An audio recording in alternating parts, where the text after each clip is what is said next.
Listmeðferð til umræðu í þessu spjall okkar hérna, okkar Unnar Óttarsdóttur sem doktor í listmeðferðarfræði og bara mjög merkilegur frumkvöld bæði hérna á Íslandi og erlendis í svona áhugaverðri hugleiðingu hvernig við munum, hvernig teikningar hjálpa okkur við að muna. Annars vegar og svo hins vegar hún að gera merkilega hluti með börnum sem eiga í námsörðuleikum. En við ætlum að bara kynnast Unni hérna í dag og það gæti verið svolítið spennandi því að hún búin að leggja hérna blað og blýant fyrir framan mig.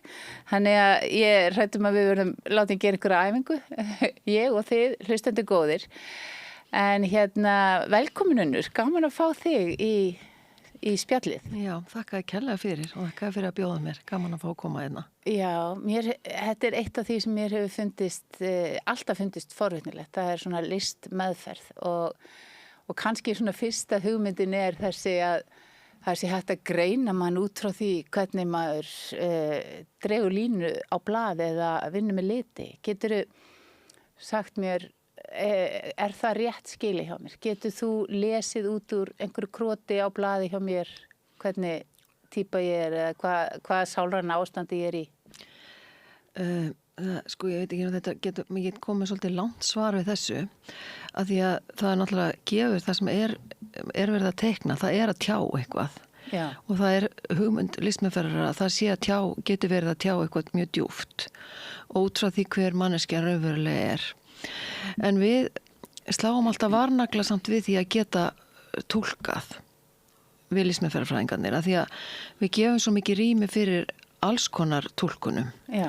Og að það sé eitthvað svona jafnvel persónuleg tjáning sem að við þarf líka að hafa samhengi til þess að geta skilið. Þá það samhengi við það sem að við komandi hefur teiknað áður, samhengi við alla söguna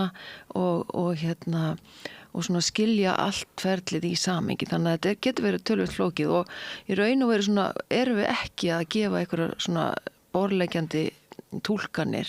Heldur meira kannski það tilgátur og við erum að reyna að skilja, til þess að reyna að skilja manneskjuna.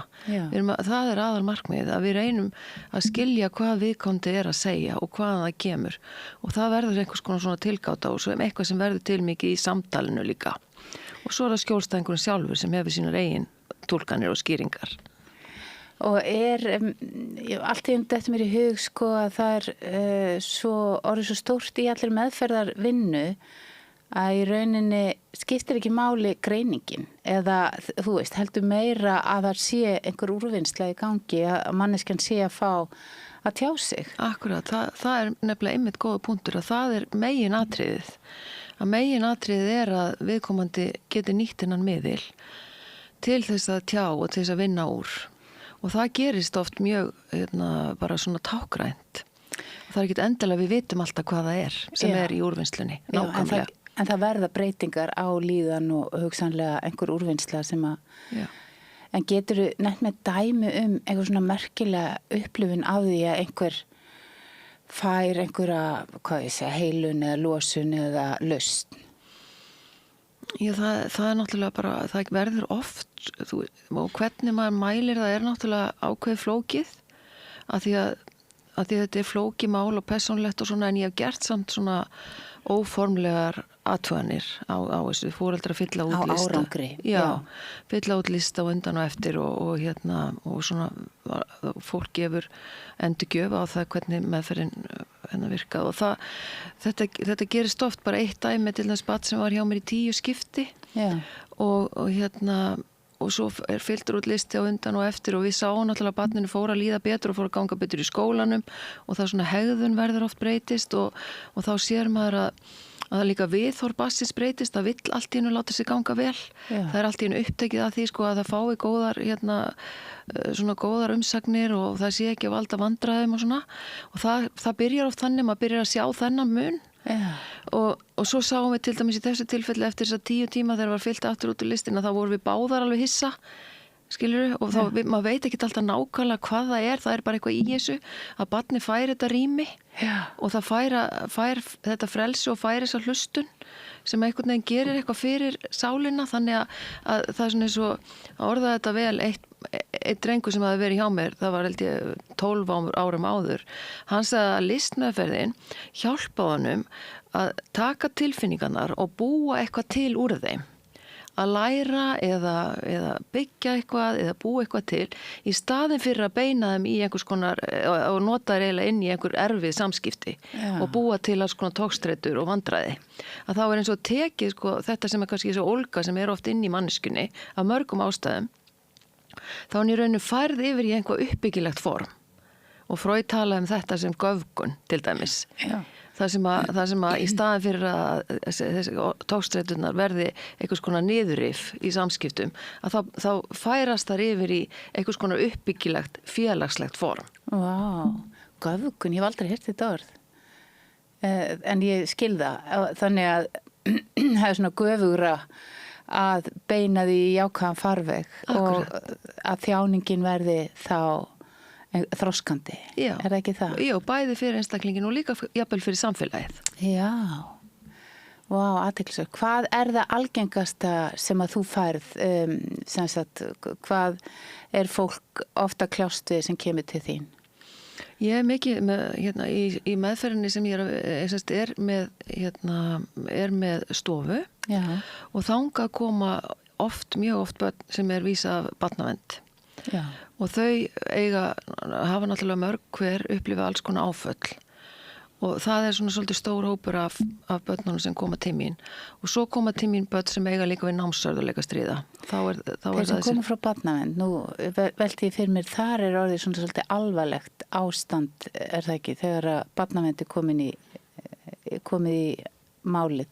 Jú. Er það þá á heimilinu eitthvað erfitt? Það getur verið alls konar, það getur verið börn sem hafa mist foreldra sína og því miður að þá er töluvert það að foreldra sé í neyslu. Já. Og meira heldur en var fyrst mér og þau geta hafa átt langvinn veikinda stríða, jafnvel foreldrar eða þá barnið sjálft og það getur verið svo margs konar áföll, það getur verið heimilisofbeldi, það getur verið foreldrar sem eru látnir að hafa jafnvel tekið sín eigin líf og það er ótrúlegt hvað þessi börn hafa oft upplifað og það er mjög, mjög gefandi.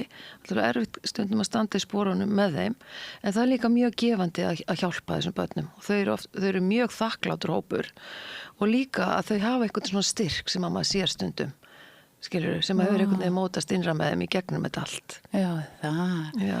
Vá, ég fæ nú alveg gæsa á það. Fyrir þig að vera inn í þessum erfiðu málum, þar sem að þau hljóta stundum að brotna saman og sækja í einhvað öryggi hjá þér og alls konar sem þú upplifir í þessum samskiptum. Já, það er margt svona sem er eins og fyrir mig að geta komið inn í svona mál og hjálpað. Já. Að það er mjög gefandi og það er ánægilegt að fá þetta tækifæri og maður gleðist í hjartanu yfir því að sjá oft svo lítið sem þarf að gera fyrir þessi börn. Já. Hvað finnst þér skipta mestu máli, þú veist, með þína hæfni, hvað er það sem kannski skipta mestu máli til að einhvern veginn vera góð í þessu? Það er náttúrulega margt sem kemur til, sko, og það er náttúrulega þetta, bara menntun yfir höfuð skiptir náttúrulega miklu máli og svo skiptir máli líka að hafa alls konar persónulega reynslu sjálfur, sem að maður hefur þá vonandi eitthvað svona unnið úr, sem að þá veitir eitthvað svona skilningsrými. Já. Og það er þetta sko, þetta rými, að hlustuna rými. Skilningsrými. Finnst það líka athyglisvert orð, gott orð. Skilningsrými, þannig að þú stækkar við það að hafa sjálf upplifa alls konar. Já. Og hefur meira svigrún til þess að setja í spor annara og hafa samkennd. Já, það skiptir mjög miklu máli og í þeim svona hljómgrunni þá verður einstaklingunum finnur hann traustið. Það sem að kemur skilningur og þá hefur meðferðaðalinn einhvers konar úrvinnslu sjálfur eða sjálf, það sem að þetta er ekki að þvælast fyrir, heldur meira veitir einmitt svona samkennd. Vá, já, við getum nefnt dæmi einhverjar aðstæður þar sem að það reyndi virkilega á þína ferni, þar sem að þú varst svona ána með þig, hvað tókst vel til? Já, máttalegur Martin, sko. Ég er náttúrulega mjög ánað með hluti sem að ég hef verið að rannsaka til dæmis. Já. Og börni sem hafa, eins og einn drengurinn sem að hækkaði greindarvísitölu alveg 16 stig og svo hvernig hann lýsi meðferðinni sjálfur, hversu mikið hann gat lært bæði semst bara í námi og til þess að muna og eins líka hvað meðferðin hafði svona róandi áhrif á hann. Og svo líkur hann þessu með því að segja þetta var hvorki meðferðin í menntun, þetta var bara skemmtun eftir skóla. En samt náðan mjög miklum árangri, bæði varðandi líðan og eins varðandi nám. Og svona ég almennt séð varðandi þessi börn sem ég var að rannsaka með þetta, að þá var ég mjög ánægð með það og svo náttúrulega það sem svona rannsóknir sem ég hef gert á til dæmis minni og teikningum, að það var mjög merkilegt að sjá það hversu sterkt teikningarna virkuðu við minnið. Já, mér finnst það líka mjög forréttnilegt, sérstaklega fyrir okkur sem erum farin að eiga erfitt með að muna alla skapaða hluti og þarna við langar að forréttast aðeins þetta því að þetta kannski svona síðasta stóra rannsóknin sem að fjallar þetta. Já, þetta sko, ég gerði nú þessa rannsókn upplega árið 2000, það var fyrst þegar ég gerði hana og þá fann ég að eftir svo langan tíma það var eftir 9 vikur frá því að börnin lögðu fyrsta minnið, þá myndu 5 sinnum meira því þess sem þau höfðu teiknað heldur en því sem þau höfðu skrifað. Það er mjög merkilegt. Það mjög merkilegt. Þannig að myndrænt minni í rauninni frekar heldur en orðin. Í þessum samanburði á milli þess að skrifa og teikna að þá virkuðu teikningarna svona miklu betur til að muna almennt séð. Já.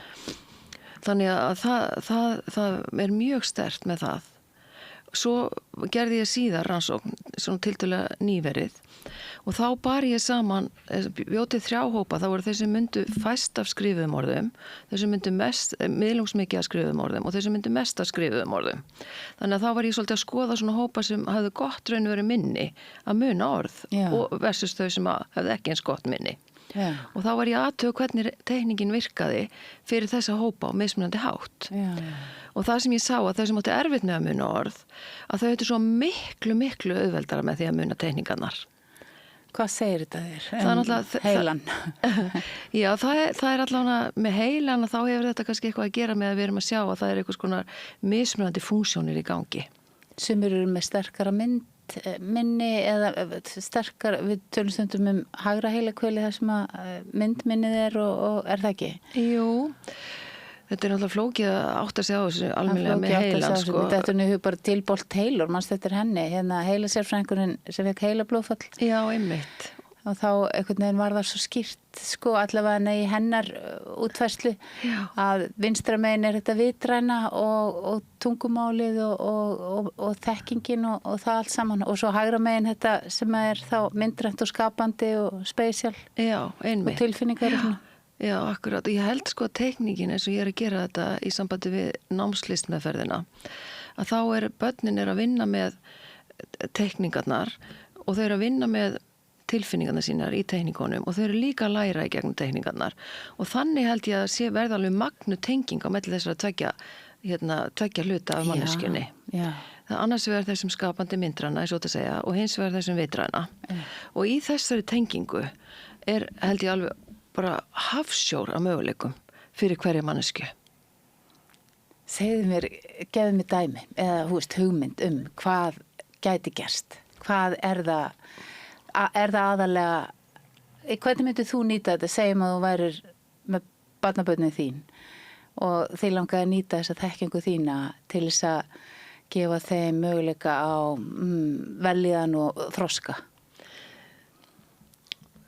Svona almennt ráð náttúrulega að vera bara uppi við mikinn efni við myndlistarefni við fyrir börn og fyrir náttúrulega fullorðna líka ef það er hægt að fá þau til þess, sko. Bara liti og blýanta og blöð. Já, almennt séð held ég að það sé mjög mikilvægt og svo hinn þátturinn af þessu sem kannski aðeins svona flóknari og það þetta sem við varst að tala þetta með þetta skilningsrými og eða sem við vorum að nefna áðan. Að það svona, að því að það skiptir svolítið miklu máli hvernig þetta presenterað og við til staða til þess að leyfa manneskjuna að vera svo sem hún í þessu ferli og tilbúin til að hlusta og sjá. Af því þannig myndast einhvers konar öryggi til þess að halda áfram í ferlinu. Má ég segja frá einni rannsókn sem ég heyrði af fyrir mörgum árum. Já. Og hún heitir enda Valgerður Ólafsdóttir, sálfræðingur, sem að gerði þessa rannsókn, sagði mér sjálf frá henni. Hún rannsakaði samskipti móður og bars í nokkrum löndum, Íslandi, Bandaríkjunum, Ítalíu, Japan, held ég. Allavega er mjög svo áhugavert því að í Bandaríkjunum þá var móðurinn mjög svona meðvituð og styðjandi. Í Japan þá þú veist, já nú man ég þetta ekki nú vel, en ég man það að íslenska mamman, hún tók, þau áttu semst að kubba. Þau voru semst að það var samstarfi sem þau voru í. Eða barnið átt að kubba og mamman var með því og þá er þetta hvað gefur mikið pláss, alveg mjög skýrt. Þú er heyrt þessa rannsókn, eða ekki? Ekki nákvæmlega. Allavega, svo út í að þetta var svo vandræðilegt að vera ekki hægt að birta hana, sagði hún mér á sínu tíma. Út í að, þú veist, íslenska mæðurnar, það tóku fram fyrir hendurnar á börnunum sínum. Þær bara kubbuðu fyrir það, kenduðu svona og kubba. Þannig að það, barnið ekki pláss til þess að einhvern veginn finna út úr því hvað það vildi gera við kubbana. Mér fannst þetta svo áhugavert og þetta kendi mér, þú veist, að vera ekki þannig við börnum mín.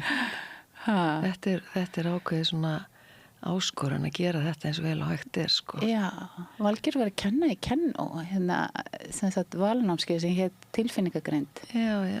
Eða fókusing, sem var ótrúlega áhugavert. Mjög svo. Sem gekk mitt út á örugglega svona listmeðferðar element þarna inni, sko, út af því mann eftir að hún var að kenna okkur að sitja með barni sem er að teikna. Og akkurat í þessu rými. Já. Og nú ætla ég ekki að fara að kenna þér listmeðferð, en mér fannst þetta svo áhugavert. Mjög góðu punktur inn í þetta. Og það var annar sálgreinir og barnageðalæknir Winnicott. Hann talaði þetta, hann kallaði þetta potential space, eða þetta rými sem er á milli móður og barns. Og hversu mikilvægt er að halda því og gefa barninu og þessi leikur sem á sér stað þar, að þar finnur barnið sjálfan sig. Eða sko skipt sitt eigið sjálf. Já. Þetta snýst svolítið það að gefa barninu pláss til þess að finna sjálfan sig. Já, og speiklun, svo getur það er nú annað sem ég hef verið að vinna með, það sem er speiklun. Já. Og ég vinni með það líka í teikningum að það er annar mjög mikilvæg þáttur og það er akkurat þá sambandi sem að verða á milli móður og barns og oft er talað að inn í meðferðarsambandi þá þurfa þessi þættir að færast.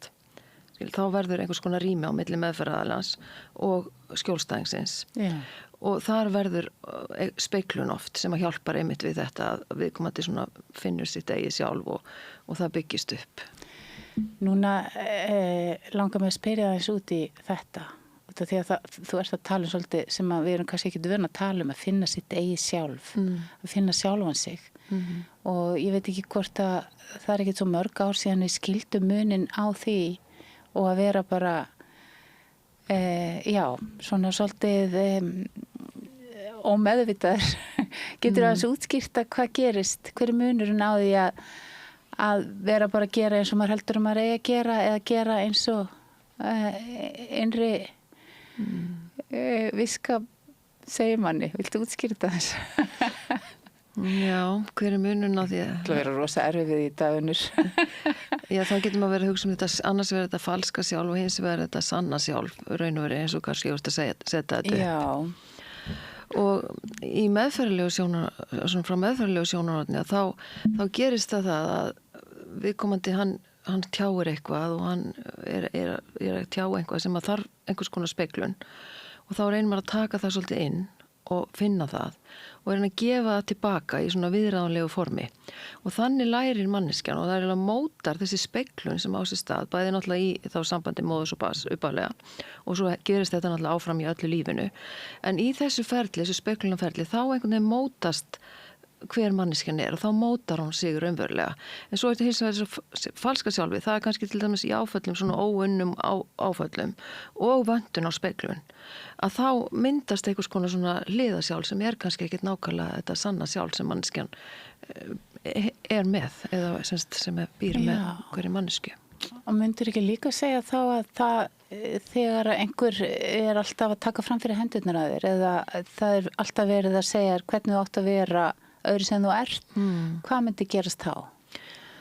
Já, þá náttúrulega verður einhvers konar svona, kannski ekki alveg það ákjósanlegasta, en við þurfum, það þarf í sambandi við uppeldi, þá þurfum við kannski að kenna börnum að vera einhvern veginn þau sjálf inn í samfélagi og þannig þarf þetta svona svolítið dans þarna á milli. Já, þarf að laga sig, eða hafa einhver hvað ég segja, umgjörð. Já.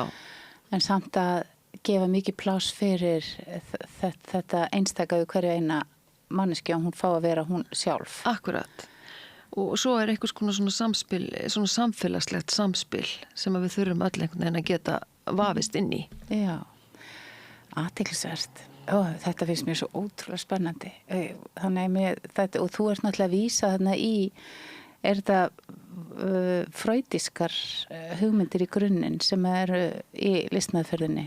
Já, við náttúrulega kannski stöndum öll meira og minna á hörðunum á Freud, svo hafa þessar kenningar hans þróast, en kenning hans undirmeðvitundina og draumana, að við erum mjög tengd, listmeðferðin mjög tengd henni í flestum tilfellin, þó að margir listmeðferðfræðingunum gagnrýni sálgreininguna og við tökum hann ekkert sem einhverja endilega 100% sannleika á öllum sviðum, en þá þetta svolítið mikill grunnur, svo kemur viðfangstengsla kenningar síðar og þær mikið þetta sem við vorum að tala rýmið á milli fólks og tengingarnar og svo hefur þetta náttúrulega þróast á allavegna veg og mikið komið inn taugalíffræðin og svona, þannig að þetta ekki skrifaði stein heldur svona, við kannski stöndum á herðanum á Freud en svo förum við allar mögulegar leiðir.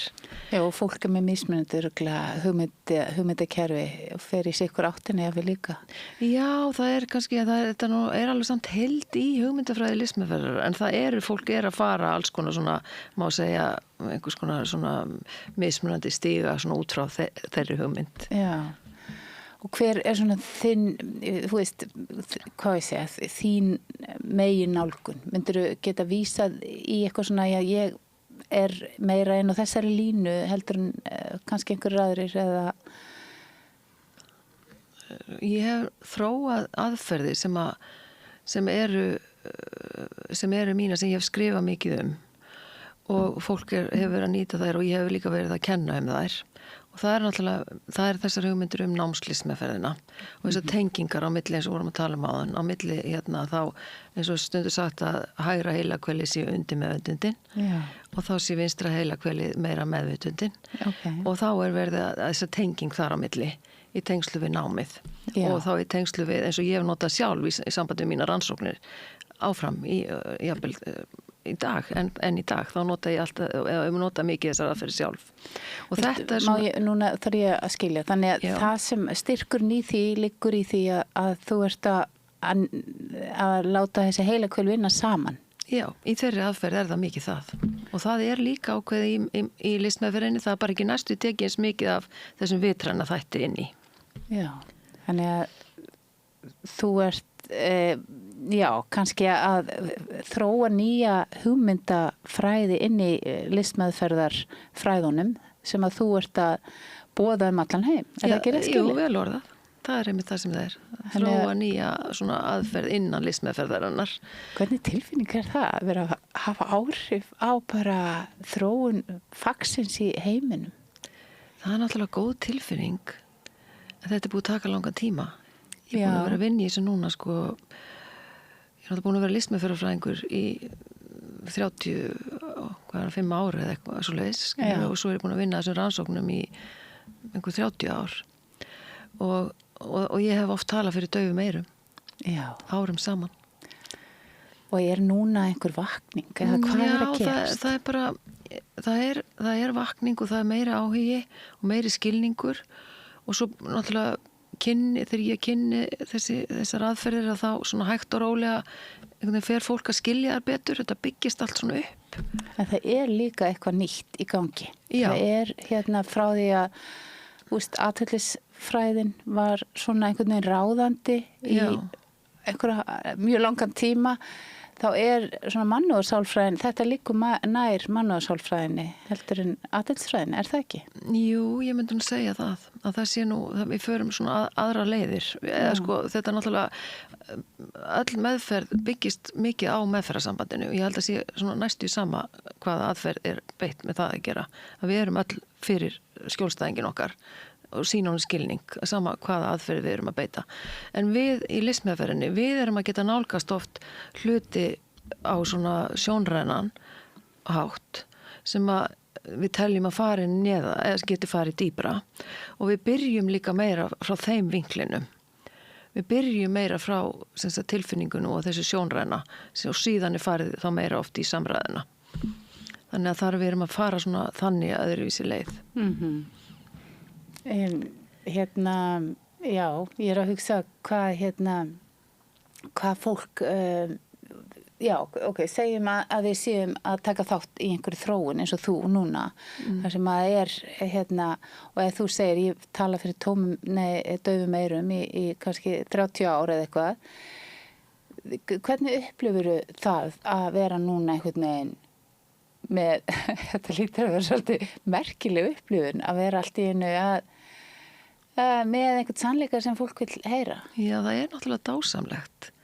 Sko eins og núna, sem dæmi, að þá erum við með, núna svona verið að hugað uppbygging á námi í listmeðferð. Það svona í mótun og ég búin að vera að kenna í listaháskólanum, í listkensludeildinni og í Símenntun Háskólans á Akureyri, svona grunnnámskeið í listmeðferð, núna í einhver 12-13 ár.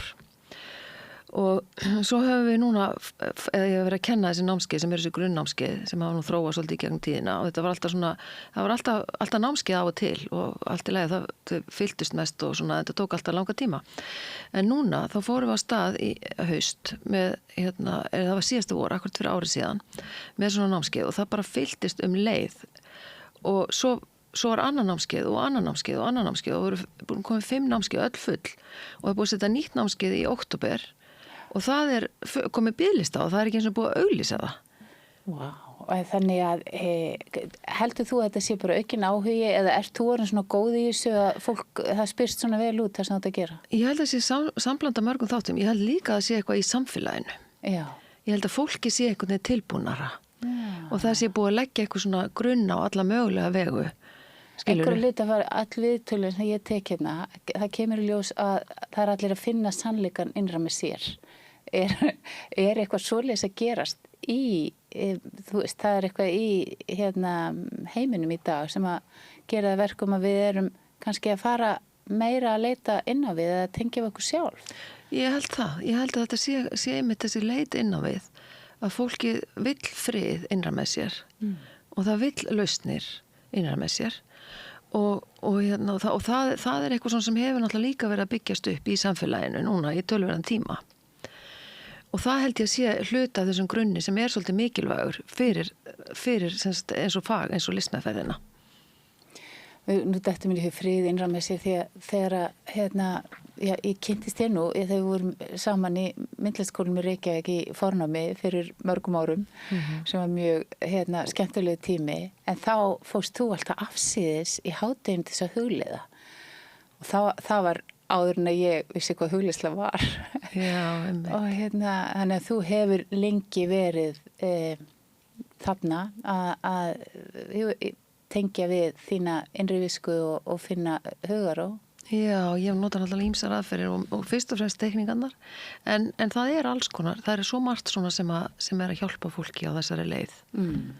Já, en segðu mér aðeins þína sögu út af því að nú ert þú búin að læra mjög margt og búin að vera heilmikið í myndlist og menntunarfræðum líka þannig að þú kemur svona sterk inn í þetta fag.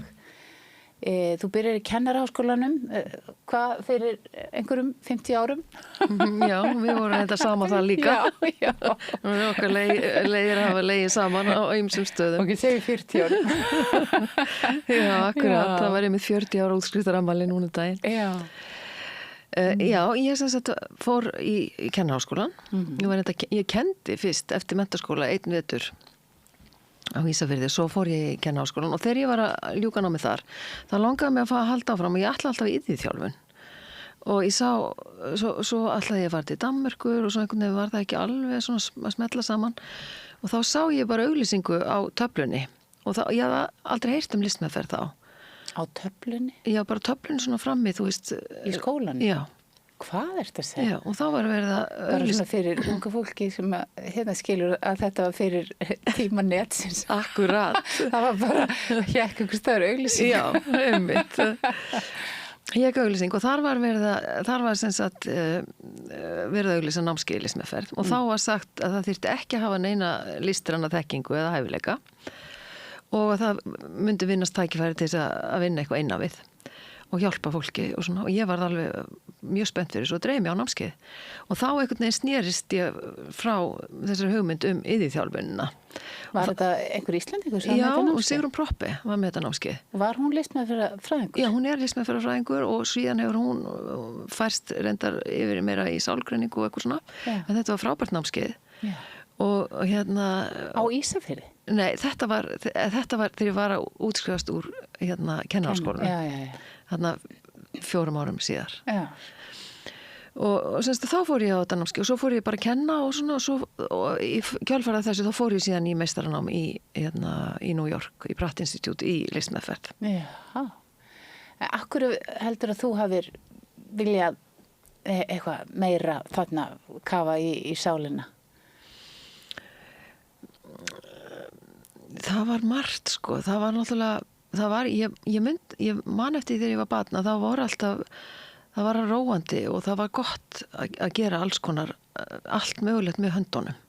Ég elskaði handavinnu og ég var nú kannski ekki mjög mikið að teikna en ég var að gera alls konar svona handavinnu og klippimyndir og eitt og annað sem ég man eftir að þetta hafði alltaf einhver svona róandi og góð áhrif á mig. Þannig að það var eitthvað, þetta allt saman fyrir mig, handavinn og teikning og allt svona með höndunum, að ég var búin að vissi það, þetta hendaði mig vel. Og mér fannst ég aldrei vera nægilega góð til að verða einhver listamaður og þess vegna fannst mér líka gott í þessar auglýsingu og þess að það þyrfti ekki að vera neini listrænir hæfileikar. Þannig að það hjálpaði líka. Og svo náttúrulega hafði ég þessa löngun til þess að vera að hjálpa fólki. Já. Og svo væntanlega hef ég líka, það var náttúrulega alls konar eins og allir lenda í öllu mögulegu, þannig hef ég væntanlega, þá hefur kannski ekki verið neitt meðvita átt að mig á því að þarna var einhver leið líka fyrir mig. Einhver úrvinnsla fyrir þig á þínum úrvinnslu leið fyrir mig sko. Tilfinningum. Já. En það að þú hafir haft svona mikinn áhuga eða ánægja af svona handverki og sköpun. Já. Segir það eitthvað þig og þinn heila? Já, væntanlega erum við náttúrulega ekki öll eins þó að grunnkenningin svo að allir séu skapandi og allir geti nýtt það fyrir sjálfa sig á einhvern hátt. Að þá væntanlega hef ég kannski einhverja tilhneigingu svona svolítið í þessa átt sem manneskja, skilur við bara mitt sjálf og hver ég er. Þú talar að þeir sem eru góði með orð. Já. Og það oft þeir sem eru góði með orð sem gengur mjög vel í námi og það ekki rétt skilið hjá mér? Væri hægt að gera svona grófa flokkun þeir sem eru mjög orðsnjallir og hinir sem eru kannski meira myndsnjallir? Já, það er góð pæling sko, vel orðað og það þyrfti náttúrulega að gera einhverja svona rannsókn á þessu þó þetta er svona almennt síðan virðist mann þetta gæti verið svona að þeir sem eiga auðvelt með að muna orð að þeir eigi auðveldar að dildast með nám og þeir séu kannski svona ekki alveg eins svona neyist ekki eins til lista kannski þó að þetta sé alls ekki svart og hvítt og þetta er allt svona almennt séð og kannski þeir sem eiga erfiðara með að muna orða þeir eru kannski þeir sem að myndu neyjast meira til lista, við getum sagt bara eitthvað svona almennt séð, þó þurfum við svo að skoða þetta en ég er að gera núna framhaldsrannsóknir á þessu, þar sem ég er að biðja fólk að segja hvort þeir finnist þeir vera meira svona orðræn eða meira sjónræn eða jafnvel Sjónræn eða meiri, orðræn, já, eða meira svona hreyfi. Já.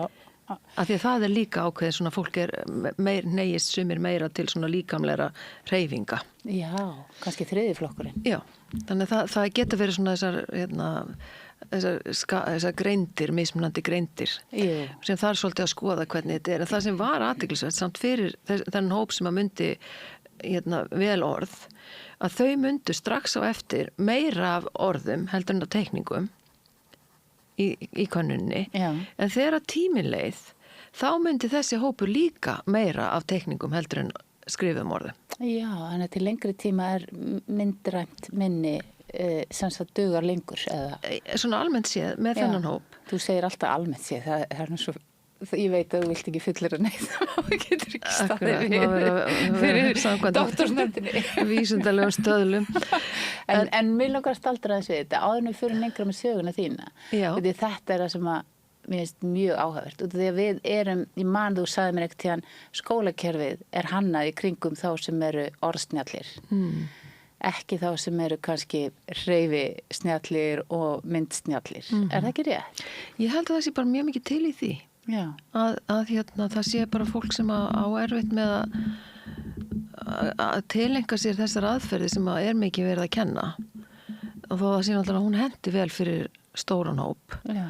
Að til dæmis eins og í þessu hópi sem átti erfitt með að muna orð að þau myndu í mörgum tilfellum svo til jafnmikið af teikningum eins og hinn hópurinn myndi af orðum. Það var ekki alveg eins mikið, svona ef við skoðum hópinn allan í eldinni sinni, en það var alveg ótrúlega lítill munur á því. Já. Þannig að þá spyr maður sig ef að væri hægt að nýta þennan miðil betur, hvort að þessi hópur gæti ekki fundið sér betur í skólakerfinu. Og plús það að þeir sem eiga líka auðvelt með að muna orð og geta væntanlega nýtt sér mjög vel þessa hefðbundnu menntun sem við erum að bjóða upp á að það jafnvel myndi líka hjálpa þeim vegna sem við sjáum það sáhópur manna almennt meira af teikningum þegar til lengri tíma litið.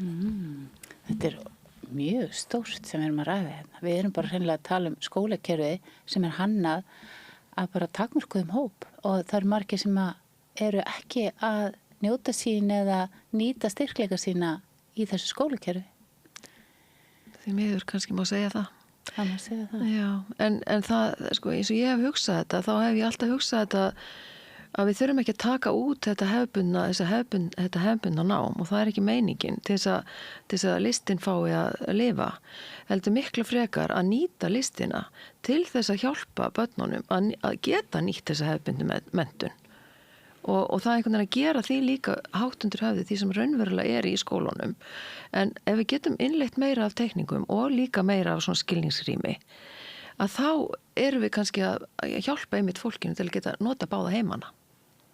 Já, mér dettur nú í hug, sko, ég sjálf, mér langar aðeins að koma í dæmi út af því að það nú svona dyslexía eða eitthvað við erum myndsnjöll, sem sagt í minni fjölskyldu, þetta svona snertir mig aðeins, það sem þetta segja. En og ég í Torsabekk, í barnaskóla, út af því ég var seinlega að lesa. Og ég áttaði mig svo sem ekki á hvað, og ég fór í kennaraháskólan og á eins að áttaði mig á að ég hefði verið með dyslexíu. Svo það í rauninni býð í Bandaríkjunum þegar að Valgerður dóttir mín að byrja í skóla og það bara, stutt eftir hún byrja í skólanum haft samband við okkur og óskað eftir því að hún fá að fara í gegnum greiningu því að þau grunni að hún sé með dyslexíu.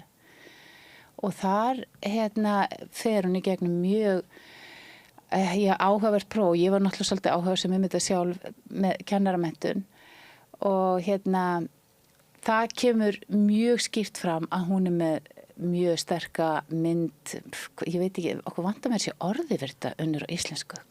Svona sjónræna færni, hún ofsalega það voru svona þættir sem voru mjög sterkir hjá henni en þessi trúlega orðgreind svona og ég man að það var talað að hljóðrænt skammtímaminni var svona lægra heldur en það átti að vera. Þannig að það var svona hefðbundnar lestrar kennslu aðferðir voru ekki að passa henni.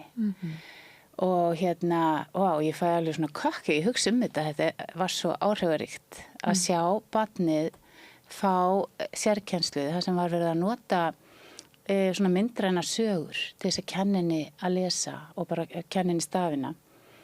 Og bara árið seinna var hún bara hamingjusöm og fluglæs og skrifaði til kennarans síns, sérkennarans, "Thank you for making me a good student."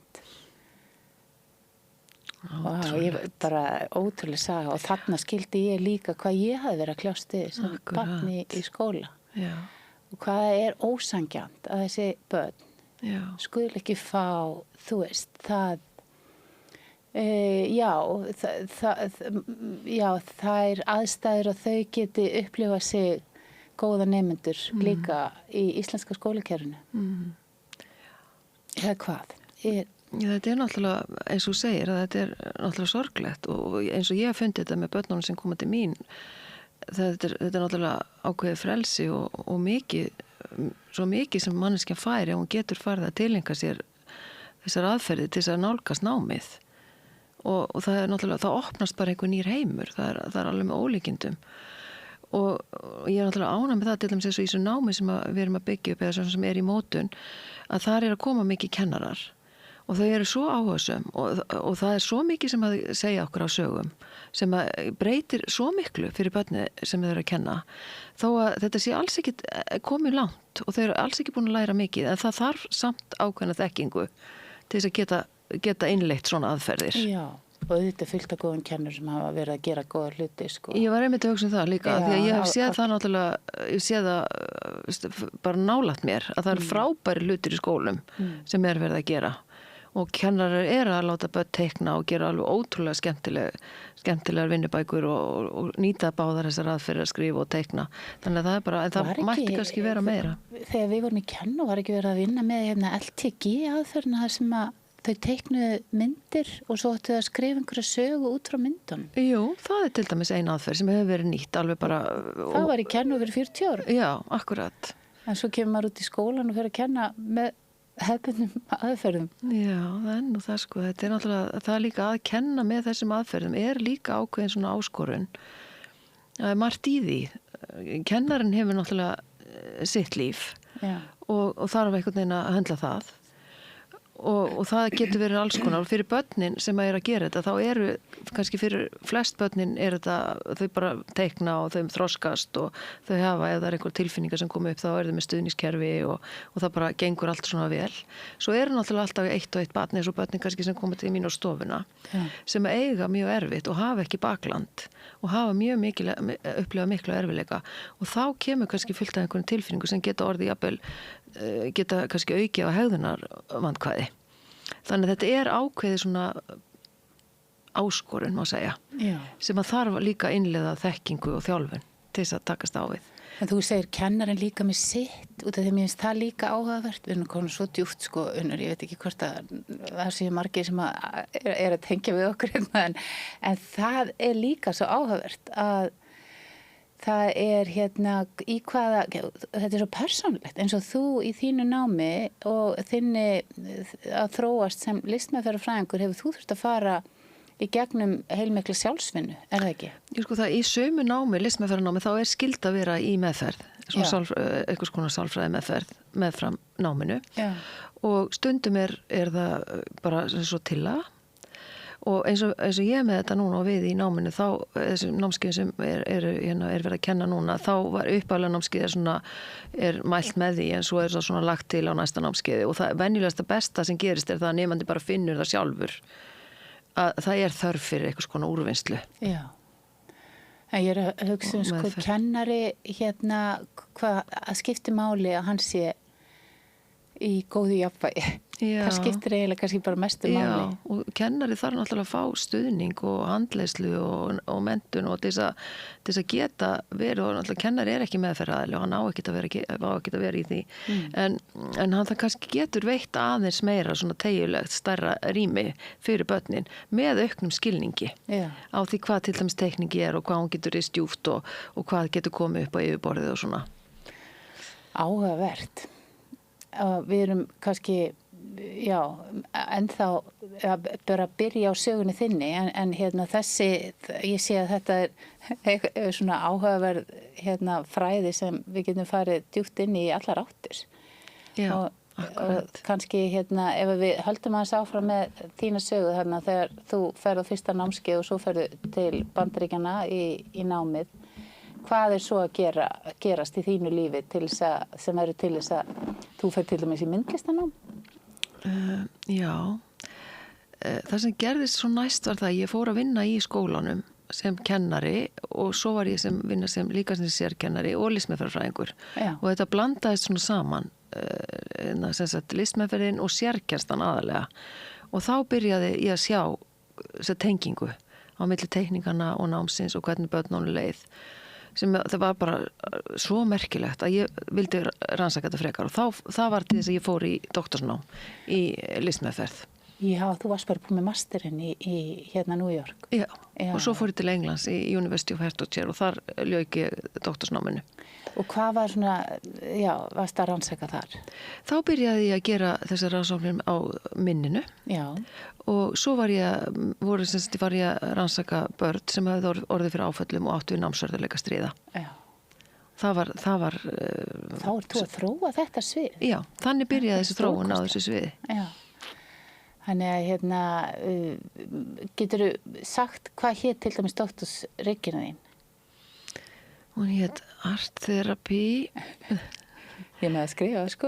Já, ég veit að nákvæmlega hvað var. Art Therapy in Education. Já, for children with specific learning difficulties who have experienced stress and or emotional trauma. Já, akkurat vel gert. Já, erfitt að minna þetta. Nei, þetta snjóar yfir þetta alls saman. En hvað er mörg ár síðan? Ég hóf námið 1998 og lauk því 2006. Já, það er rosalangt síðan. Já, það er 20 ár. Hvernig er þitt minni? Ert þú með svona orðsnild eða myndsnild? Ég nú miklu meira sjónræn. Já. Og ég menn nú að segja það að minni er ekki minn sterkasta lið. En það er nú sagt við með vinkonum mín að ég hafi batnað. Þannig að eitthvað hefur lagast allavega. En það er kannski ástæðan fyrir það er áhugamál hjá þér að skilja það hvernig við munum. Akkurat. Að ég hef verið svona vilja einhvern veginn skilja þetta betur. Þannig að ég hef svona, það er það sem kannski er raun og veru íti manni oftast áfram. Það er einhver svona persónleg svona þörf til að skilja og leysa og finna einhverja fleti og svona. Já, tölum aðeins þá, ok, ég fer úr einu í annað. Þú fer í doktorsnámi til Bretlands og svo kemurðu heim og ferð að vinna sem meðferðaræðli og er það ekki, og ferð svo í myndlistanám. Já, akkurat, það er fór það. Nókar aðeins nefnilega komin á það. Þú er búin að læra svo ótrúlega mikið. Já. Viltu segja okkur bara frá því hvernig er menntunar hluti ferilskrárinnar í kjölfarið á því? Sko ég útskrifaðist úr eða kláraði doktorsnámið þarna 2006 og þá fór ég nú mikið að skrifa og ég var með fyrirlestur og hélt áfram að vera með stofuna og svo fór ég svona hægt og rólega inn í myndlistina. Já. Og ég byrjaði, við vorum nú saman 2000, þá tók ég mér smá ekki beint frí en ég tók svona smá rými fyrir þetta myndlistarnám sem við vorum í myndlistaskólanum í Reykjavík sem var frábært. Og síðan fór ég í listaháskólanum fyrst í BA-nám og svo í meistaranám. Já, og þú veist ekki að Norður kláraðir BA þar fyrst? Já, ég var tók svona hluta þar smávegis og smávegis meðfram þessu. Já, og svo í listaháskólan í BA og svo mastersnám. Já. Og svo ertu núna viltu ekki segja frá því? Ég er svona að halda áfram að vinna með þetta meðfram öllu öðru, sko. En er það ekki eins og við viljum lifa? Að við höldum áfram að einhvern veginn þroskast og þróa okkur alla ævi? Er það ekki eðlilegt? Já, það finnst mér, fyrir mig er það náttúrulega, ég hef mikla ánægju af því að læra alls konar hluti og það finnst mér vera einhvern veginn svona það sem drífur svolítið lífið áfram. Já. Ég man nú í afmælinu ef ég má deila því þegar ég sagði í ræðinu að þú er alveg síung og það væri meðalans af því að þú hefði verið forvitin alla hluti. Veitu hvort þú manst eftir þessu? Já, það er fallegt. Já, það var mjög fallegt og takk fyrir það. En það já, ég held að það sé líka út í bómaður í stjörnumerkinu mínu. Já. En það er svona sem ég hef svo gaman að ég taka svona viðtöl. Mér finnst svo áhugavert. Já. Og fólk svo áhugavert og hvað leiðir fólk áfram í lífinu. Og það er eitthvað þessi forvitni sem er eitthvað svo mikið drifkraftur að skilja, fyrir mig allavega, að skilja hvernig hlutinni virka og ofta reyna að finna líka nýja leiðir í áskorunum. Að það er einhvern veginn svona það sem veitir mér bara mjög mikla ánægju og þess vegna hef ég alltaf haldið áfram og myndlistin ég hef getað haldið henni svona meðfram. Það hefur verið mikið fyrir sjálfa mig. Til þess og ég hef verið að reyna líka að leita svona á flötum þar sem að myndlistin og listmeðferðin mætast.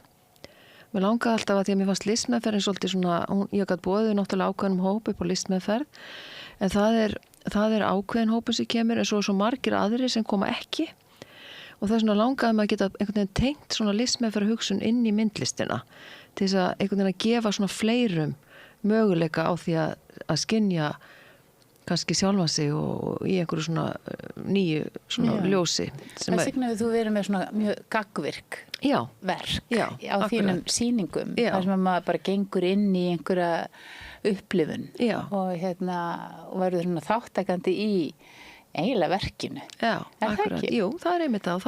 Þetta fellur svolítið undir svona þáttökulist. Það sem að áhorfandinn verður svona hluti af sköpunarverkinu. Og þá hef ég áhuga á því að kannski ekki, þannig að verkið og er hluti af þessu og það svona verkið, hugsun er svo að verkið það svona komi af stað ákveðnum ferlum í manneskjunni og ákveðnum tilfinningum og tengingum og hugsunum og tengingum á milli fólksins og innri tengingum og það er í raun og veru efniviðurinn. Þá verður það eins og skúltúrinn eða eins og litirnir. Það sá efniviður og hluturinn sjálfur eins og teknitækin sem varst kannski vísi að það svona hjálpar þessu ferli af stað. Og þá er svona megin hugsunin í þessum verkum svo ofta að fólki tengist bæði sjálfur sér hvort öðru og svo jafnvel mér sem listamanni.